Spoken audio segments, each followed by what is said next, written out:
Hello friends, welcome to my new video. हम उत्तराखंड हिंदी साहित्य में जो हमारे राइटर दे रखे हैं उनकी रचनाओं और उनसे रिलेटेड जो क्वेश्चन पूछे जाते हैं उस सीरीज का हम ये 11वां वीडियो देख रहे हैं और ये इस सीरीज का लास्ट वीडियो होगा। इससे इससे पहले की सारी वीडियो में हमने जो और राइटर हैं उनकी रचनाओं और उनसे रिलेटेड जो क्वेश्चन पूछे जाते हैं वो देखे हैं। इस वीडियो के साथ ही हमारे जो हिंदी साहित्य के जितने भी राइटर हैं उनकी सारी रचनाओं को हम इस सीरीज में कंप्लीट कर लेंगे। जो आज हमारे बचे हुए राइटर हैं सुमित्रा नंदन पंत, रस खान और सूरदास की रचनाओं को देखेंगे। और इसी के साथ ही हमारे जो साहित्य का पोर्शन है और उसके अंतर्गत जो राइटरों से रिलेटेड जो क्वेश्चन पूछे जाते हैं वो सारे राइटर हमने इस सीरीज में कंप्लीट कर दिए हैं। तो आज हम देखेंगे सुमित्रा नंदन पंत और रस खान और सूरदास के बारे में। स्टार्ट करते हैं सुमित्रा नंदन पंत से। सुमित्रा नंदन पंत का जन्म 20 मई 1900 को कौसानी बागेश्वर में हुआ था। तो मोस्ट इम्पोर्टेंट क्वेश्चन तो यही बनता है कि सुमित्रा नंदन पंत का जन्म कब और कहाँ हुआ था। तो सुमित्रा नंदन पंत का जन्म 20 मई सन 1900 को कौशानी बागेश्वर में इनका जन्म हुआ था। और 1977 में इनकी क्या हो गई थी, मृत्यु हो गई थी। सुमित्रा नंदन पंत से रिलेटिव एक पॉइंट हमको मोस्टली ध्यान में रखना है। सुमित्रा नंदन पंत को 7 वर्ष की उम्र में काव्य पाठ के लिए पुरस्कृत किया गया था। तो इनसे रिलेटिव एक पॉइंट बन जाता है कि सुमित्रा नंदन पंत को 7 वर्ष की उम्र में काव्य पाठ के लिए क्या किया गया था, पुरस्कृत किया गया था। जो नेक्स्ट पॉइंट इनसे रिलेटिव बनता है, इन्हें छायावाद का प्रमुख स्तंभ माना जाता है। तो मोस्ट इंपोर्टेंट क्वेश्चन ये है कि छायावाद का प्रमुख स्तंभ किसे कहा जाता है। तो सुमित्रा नंदन पंत को छायावाद का प्रमुख स्तंभ कहा जाता है। जबकि छायावाद का महेश या महाप्राण किसको कहा जाता है, सूर्यकांत त्रिपाठी निराला को कहा जाता है। और छायावाद का ब्रह्मा किसको कहा जाता है, जयशंकर प्रसाद को कहा जाता है। इससे पहले की वीडियो में हमने इन राइटरों को कवर करा है, जिनने वो वीडियो नहीं देखी है वो देख सकता है। सुमित्रा नंदन पंत से रिलेटेड जो नेक्स्ट पॉइंट है, इनकी प्रारंभिक कविताओं में प्रकृति प्रेम एवं रहस्यमयता का वर्णन रहता था। तो ये भी पॉइंट हमको ध्यान में रखना है कि सुमित्रा नंदन की जो प्रारंभिक रचनाएं थी उनमें प्रकृति प्रेम और रहस्यमयता का क्या मिलता था, वर्णन मिलता था। और नेक्स्ट पॉइंट जो सुमित्रा नंदन पॉइंट से रिलेटिव बनता है, कॉल मार्क्स और महात्मा गांधी इनकी रचनाओं से प्रभावित थे।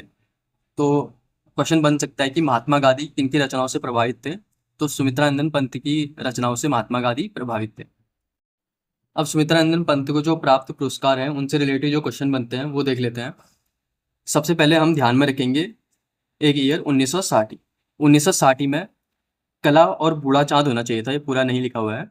कला और बूढ़ा चाँद रचना के लिए सन 1960 में सुमित्रा नंदन पंत को साहित्य अकादमी पुरस्कार से सम्मानित किया गया था। तो मोस्ट इंपोर्टेंट क्वेश्चन तो यही बन जाता है पहले कि कला और बूढ़ा चाँद किसकी रचना है।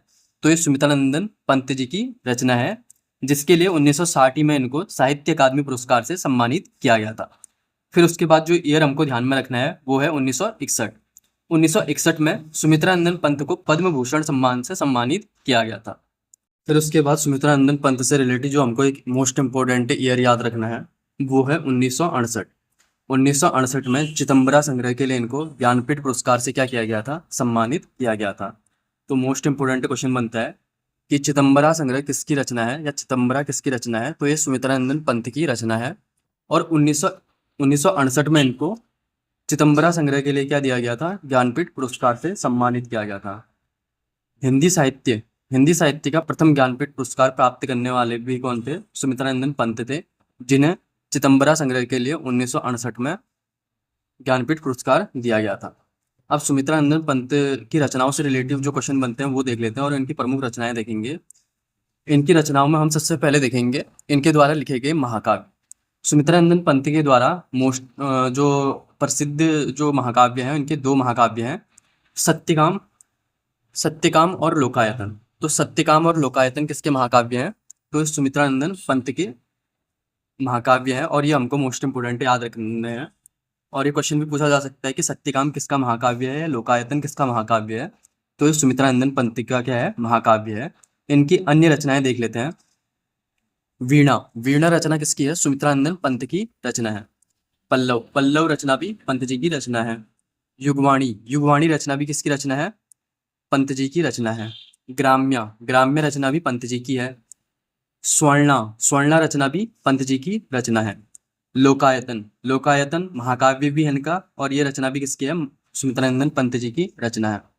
उच्छ्वास, उच्छ्वास रचना भी किसकी रचना है? सुमित्रानंदन पंत की रचना है। और ये उच्छ्वास रचना को हमको ध्यान में रखना है, क्योंकि सुमित्रानंदन पंत की जो छायावाद की पहली रचना थी वो कौन सी थी? उच्छ्वास इनकी छायावाद की पहली रचना थी। ग्रामश्री, ग्रामश्री रचना भी किसकी है? सुमित्रानंदन पंत की रचना है।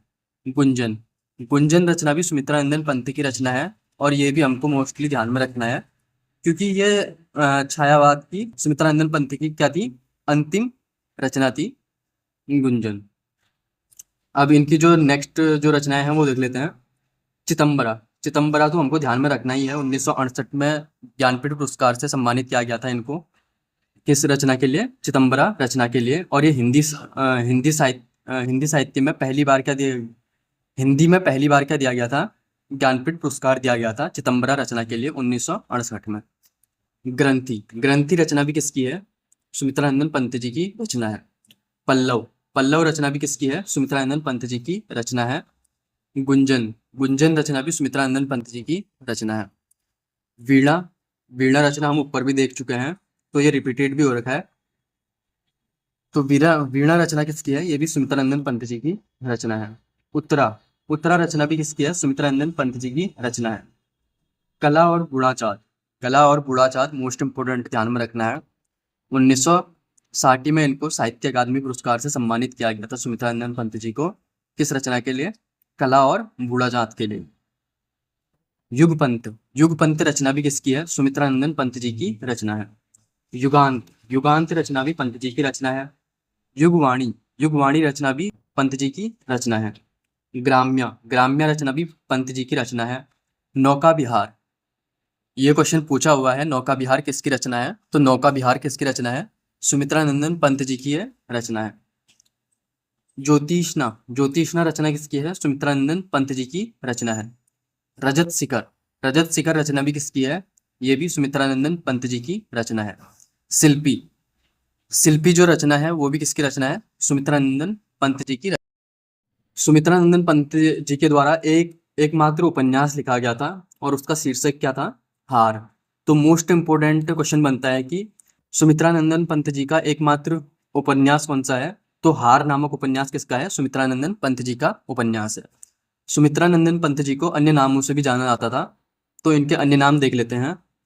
प्रकृति के सुकुमार, प्रकृति के सुकुमार किसको कहा जाता है? सुमित्रानंदन पंत जी को प्रकृति के सुकुमार कहा जाता है। प्रकृति के चितेरे, प्रकृति के चितेरे किसको कहा जाता है? ये भी पंत जी को कहा जाता है। गोसाई, गोसाई भी सुमित्रानंदन पंत जी को कहा जाता है। और रावणानुज, रावणानुज भी किसको कहा जाता है? सुमित्रानंदन पंत जी को कहा जाता है। तो सुमित्रानंदन पंत जी से रिलेटिव और उनके पुरस्कारों और उनकी रचनाओं से रिलेटिव जो भी क्वेश्चन बनते हैं वो सारे इस वीडियो में कवर कर लिए हैं। अब हम नेक्स्ट देखेंगे रसखान और सूरदास की रचनाओं को। सबसे पहले हम रसखान की रचनाओं को देख लेते हैं, और इनसे रिलेटेड जो क्वेश्चन बनते हैं वो देख लेते हैं। इनकी रचनाएं बहुत ही कम है और इजीली से क्या हो जाती है? याद हो जाती है। तो रसखान का जो जन्म हुआ था वो 1548 में इनका जन्म हुआ था। रसखान का जन्म 1548 में हुआ था, और इनकी जो मृत्यु हुई थी 1628 में इनकी मृत्यु हुई थी। रसखान, इनका मूल नाम सैयद इब्राहिम था। तो मोस्ट इंपोर्टेंट क्वेश्चन रसखान से रिलेटिव यही बनता है कि रसखान का मूल नाम क्या था। और इनकी रचनाओं से तो मोस्टली कम ही क्वेश्चन बनते हैं, इनके नाम से रिलेटिव ज़्यादा क्वेश्चन बनते हैं कि रसखान का मूल नाम क्या था। तो सैयद इब्राहिम रसखान का क्या था? मूल नाम था। ये भक्ति काल के सगुण धारा के कवि थे। ये भक्ति काल के सगुण धारा के क्या थे? कवि। अब रसखान की रचनाओं को देख लेते हैं। सुजात रसखान, इनकी रचना में ही इनका नाम आ गया है रसखान। तो सुजात रसखान किसकी रचना है? ये रसखान की रचना है। प्रेम वाटिका, प्रेम वाटिका रचना भी रसखान की रचना है। दान लीला, दान लीला भी किसकी रचना है? रसखान की रचना है। प्रेम वाटिका और दान लीला मोस्टली ध्यान में रखेंगे, और ये दोनों किसकी रचनाएं हैं? रसखान की रचना है। रसखान से रिलेटिव एक लास्ट पॉइंट बचता है कि जो इनकी रचनाओं का संग्रह है वो रसखान रचनावली में है। किस में है? इनकी रचनाओं का संग्रह रसखान रचनावली में रखा गया है। किनकी? रसखान की रचनाओं को रसखान रचनावली में रखा गया। अब जो नेक्स्ट जो राइटर है सूरदास, उनके बारे में देख लेते हैं। इनका जन्म और इनकी मृत्यु से रिलेटेड एग्जैक्ट जो डेट है वो कहीं मेंशन नहीं करी थी, और इनके जन्म और मृत्यु से रिलेटिव कोई मोस्टली क्वेश्चन बनता भी नहीं है। तो हम इनसे रिलेटिव जो नेक्स्ट पॉइंट बनते हैं वो देख लेते हैं। सूरदास को वात्सल्य रस का सम्राट कहा जाता था। तो मोस्ट इंपोर्टेंट क्वेश्चन और बार बार एग्जामों में पूछा हुआ क्वेश्चन है कि वात्सल्य रस का सम्राट किसे कहा जाता था। तो सूरदास को वात्सल्य रस का सम्राट कहा जाता था। ये सगुण धारा के कवि थे। अब सूरदास की रचनाओं से रिलेटेड जो क्वेश्चन पूछते जाते हैं और जो उनकी रचनाएं हैं वो देख लेते हैं। सुरसागर, सुरसागर किसकी रचना है? सूरदास की रचना है। सुर सहावली, सुर सहावली किसकी रचना है? सूरदास की रचना है। सुर सरावली, सुर सरावली भी रचना किसकी है? सूरदास की रचना है। साहित्य लहरी, मोस्ट इंपोर्टेंट क्वेश्चन बनता है और बहुत सारे एग्जामों में पूछा हुआ क्वेश्चन है। साहित्य लहरी किसकी रचना है? तो ये सूरदास की रचना है। नल दमयंती, नल दमयंती रचना भी किसकी है? सूरदास की रचना है।